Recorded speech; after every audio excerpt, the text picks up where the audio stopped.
All right, Proxy. So with 2.7 coming to a close, I wanted to discuss what new characters are coming up that would be the best pull value for us free to play players or even new players. So that's why we're here today. Let's talk about it. With that being said, let's quickly go over whether you pulled Cissia or Seed during 2.7 or completely skipped. So let's start off with if you pulled Cissia. If you pulled her, then congrats, you have a strong electric damage dealer.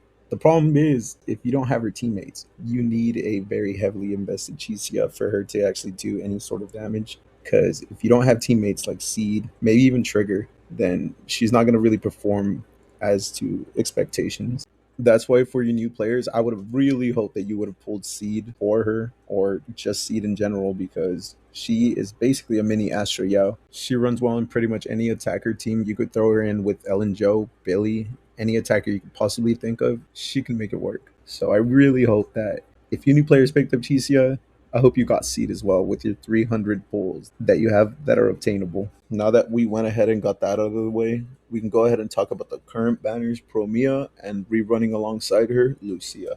Promeia would be a great pickup for you new players that haven't been able to get your hands on Miyabi, and maybe even for some players that already have Miyabi because you could actually throw them in together for a team. And maybe even if you're trying to invest into future content because it's seeming like in 3.0 that's when they're going to start releasing a lot of Wind characters. Even the Void Hunter is going to be a Wind character, and it seems like they're going to work well together. It might be her best in slot teammate, Promeia that is. Though take that with a grain of salt because things are subject to change. We have no idea what could happen. So pull for the character now if you enjoy the character, if you like their playstyle. Don't pull for possibilities that may never happen. Though it is a great feeling to have a character like that on your account where stocks just keep on rising. I get that feeling a lot with Lighter. Next up, let's talk about Lucia. She is incredible. If you haven't pulled her yet, you need her. You need her for your Rupture teams to work. New players, pick her up.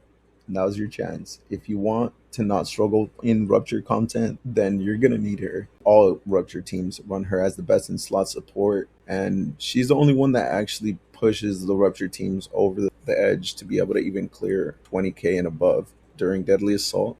Like, have we not been talking about how it's been getting harder and harder to clear Deadly Assault with 20k and above for the past year? HP inflation has been getting out of hand, and it's only going to get harder when it comes to Rupture teams because you're not going to be able to clear as easily with your attacker teams in the near future. I can guarantee that. You're going to have to start investing into Rupture. So now's your chance to pick up Lucia, the best partner for every Rupture team. Honest question for you veteran players. How have you been doing it if you do not have Lucia on your team? Have you been struggling? Have you been able to clear efficiently? I'd love to know down in the comments down below. And speaking of Rupture, S rank Billy is finally here. We've been waiting on this guy since the beginning of the game. Well, specifically since people started speculating that he was going to be a thing since Sambi came out. And now we just have to wait for Nicole, right? Right? That would be cool. The one thing that kind of sucks about Billy is that he is a physical unit, meaning Ishin Guan is just going to be able to clear all the content that he was meant for, even though she's an attacker. And I was saying that attackers are going to start struggling with Rupture bosses. She is a Void Hunter. She'll be able to clear any content that Billy was made for. So you're honestly better off skipping Billy.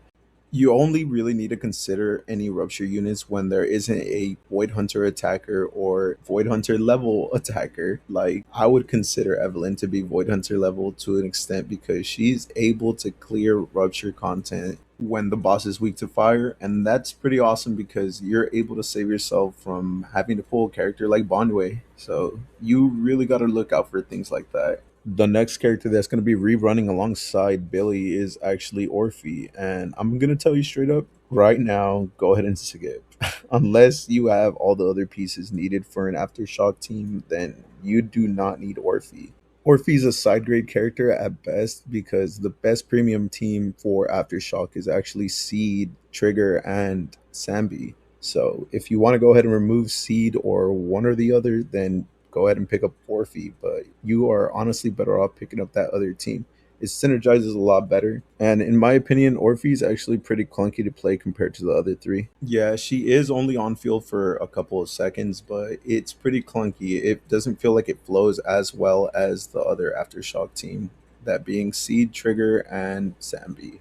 With that being said, for you new players, go ahead and skip the character unless you're planning on going all in on Aftershock, but it honestly wouldn't be the best decision for you because you should be pulling on characters that are more versatile where you can throw them in multiple teams. Agents like Lucia, Astra, Yuzua, and Dylan come to mind. If you want a more detailed breakdown as to why I think those are characters that you new players should pick up, you should check out my previous upload. It will definitely help you out. As for Velina, I don't want to speculate too much on her because she's still a while from now and things are subject to change. But the one thing that is confirmed is that she is going to be a Wind Anomaly agent and she's going to be focused on vortexing, the new mechanic that is going to be kind of replacing Disorder for certain agents, meaning she's going to be good with Promeia. She'll probably be Promeia's best in slot until the Void Hunter drops, and it really depends on whether if the Void Hunter is going to be a Wind Anomaly agent or who knows, maybe all three could work together as a team. Anyway, I really hope this video helped you out be a little bit more informed as to whether you should pull on these new patterns coming up. And well, don't forget to drop a like if you enjoyed the video, subscribe for more content just like this, and I'll catch you in the next one. All right, peace out.